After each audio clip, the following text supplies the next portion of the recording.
My name is Jason. I've been skateboarding. I started skateboarding when I was, I think 11 or 12, about that.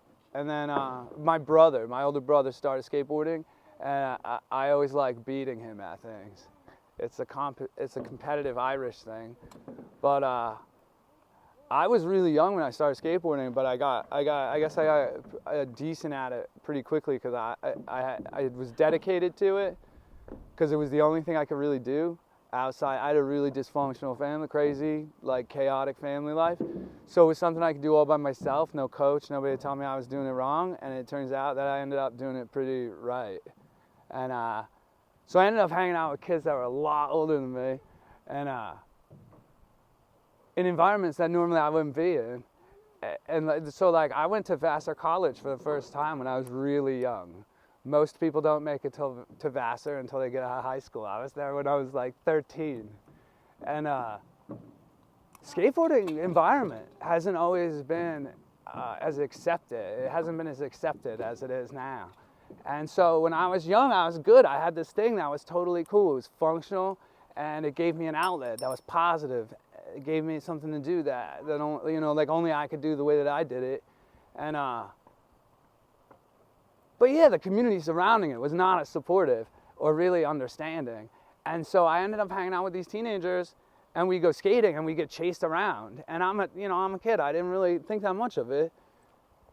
But yeah, these guys would come after us. These are adult males. These are adult males that are getting paid, essentially, to beat up teenage kids. And you'd think that teenage kids would be like, now we're not going to do that anymore. But we saw it kind of as a game and a challenge, and it escalated. It was very strange the way that it was isolated because it was Vassar. It's closed off from the public. Not a lot of people are there.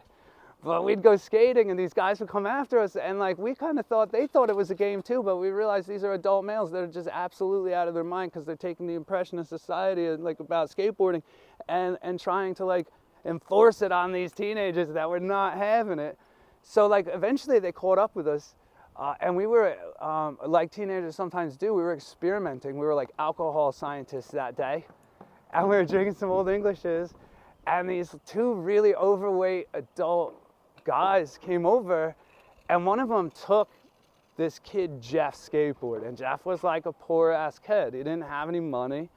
So Jeff like reacted like a poor kid will when you take his prized possession, and he freaked out, and we just literally started beating the hell out of these guys, like 5 of us and 2 adult dudes. And skateboards can be used as weapons, especially when they're using them in defense. And then one of them had my friend. He was like I think my friend was 14. He had him in like a full-on choke up against the hood of this car, and it looked really violent. I mean, my friend, I'm not going to mention his name, but you could see the blue in his face. He's a kid, right? But another one of my friends wasn't having it, and he knocked this dude in the side of the head with a skateboard.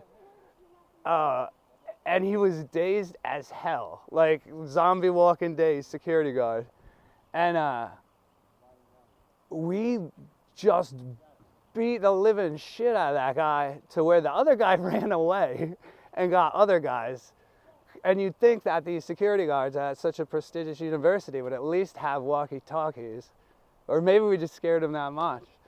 But like he called the other guys, like the cavalry, he called the backup, but then they called the police. And I remember this being like one of the most glorious moments of youthful skateboarding, because the cops showed up. And because we were teenagers, they asked us if we wanted to press charges against the security guards for assaulting us. And it was weird because we actually thought about it as a group, and we came together and we actually decided, like democratically, that we weren't going to press charges, but we made sure that the security guards knew we weren't pressing charges. Intentionally, we really kind of thought it out pretty well, and They knew that we didn't press charges.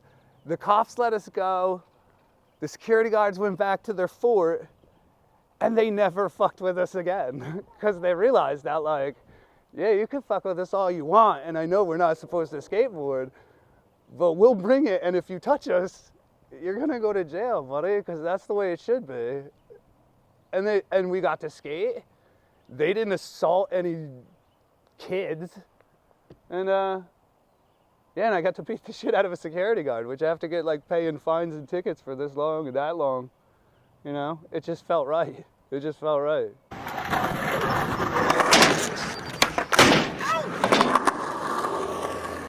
I saw a dude in Albany walking off, like full cracked leg, bone through leg.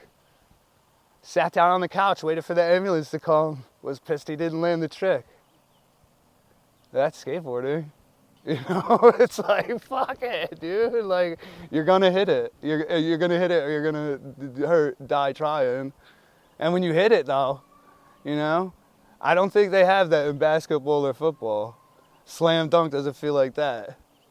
If you're willing to break your teeth out to do a slam dunk, then you know what it's like to be a skateboarder. You know, like, if you're willing to crack your ankle back just to go downstairs faster than most people, it's pretty fun.